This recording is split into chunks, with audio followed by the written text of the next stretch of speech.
बिस्मिल्लाहिर्रहमानिर्रहीम। अस्सलामुअलैकुम वरहमतुल्लाहि वबरकातुहू। हज़रत मुआज़ बिन जबल रज़ियल्लाहु ताला अन्हु बयान करते हैं कि जब रसूलुल्लाह सल्लल्लाहु अलैहि वसल्लम ने उन्हें यमन की तरफ मबऊस फरमाया तो रसूलुल्लाह सल्लल्लाहु अलैहि वसल्लम उन्हें नसीहत करने के लिए उनके साथ बाहर तशरीफ़ लाए।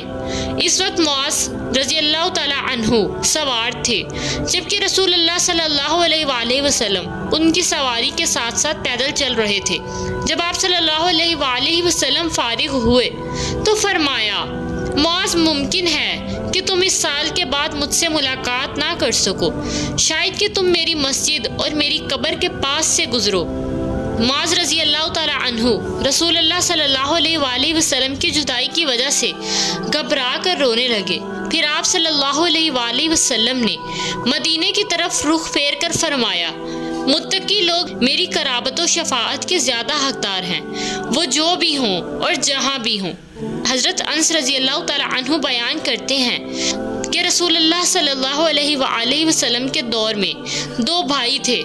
उनमें से एक नबी पाक सल्लल्लाहु अलैहि वसल्लम की खिदमत में हाजिर होता था, जबकि दूसरा कारोबार किया करता था।